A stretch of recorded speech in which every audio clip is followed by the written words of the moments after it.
Bonjour, je suis Guillaume Buffet, j'intervenais ce matin en tant qu'ancien président du think tank Renaissance Numérique, qui est là pour essentiellement réfléchir à l'impact du numérique sur la société, le citoyen, l'utilisateur, mais aussi ses interactions à la fois avec les acteurs publics, mais aussi les acteurs privés.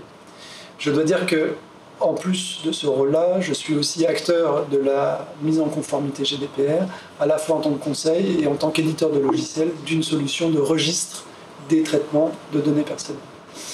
Alors ce que je retiens des échanges qu'on a pu avoir ce matin, c'est vraiment le sujet de l'utilisateur qui doit revenir au cœur du débat du règlement sur les données personnelles. Jusqu'à présent, ces 2 dernières années, on a été dans des débats d'experts, des débats de spécialistes. On a beaucoup entendu les juristes, on a beaucoup entendu les gens de la conformité des entreprises qui ont regardé ce règlement à travers les risques qu'il représentait. Et un risque très particulier qui est celui du montant des sanctions possibles. Vous avez sans doute entendu parler de ces 4% du chiffre d'affaires mondial consolidé, considérable évidemment pour toute entreprise, et très loin des 150 000 € qu'on connaissait il y a encore 24 ou 36 mois.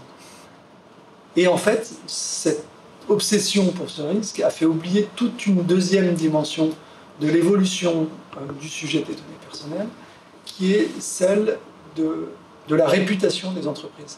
De plus en plus de citoyens, de plus en plus de consommateurs ont pris conscience du fait que les modèles des acteurs économiques n'étaient pas toujours limpides, que leurs données personnelles étaient parfois exploitées, non pas, on ne va pas porter de jugement de valeur, mais d'une façon qui n'était pas claire pour elles, c'est-à-dire qu'eux pensaient avoir donné un consentement pour un usage précis et se retrouvaient avec des messages, par exemple via email, qui étaient très éloignés de ce qu'ils imaginaient.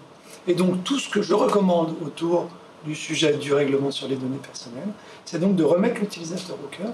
Et donc, quand je suis dans le cadre d'un sujet de mise en conformité dans une entreprise, de réunir tous les acteurs de l'entreprise. Pas uniquement le directeur juridique ou le directeur de la conformité, voire le directeur informatique qui traite les données, mais y associer les gens du business, comme on dit, les gens du marketing, de la communication, ou ceux qui conçoivent les produits et les services de données. Et en fait, au quotidien, donc on a pu aborder tout à l'heure le sujet de l'intérêt légitime d'une entreprise, par exemple. L'intérêt légitime, c'est mettre en regard mon intérêt à moi en tant qu'entreprise avec l'intérêt ou le risque que cela représente pour le consommateur. Et cette notion d'intérêt légitime, elle n'est pas écrite dans le règlement, ça n'est pas limpide, immédiat.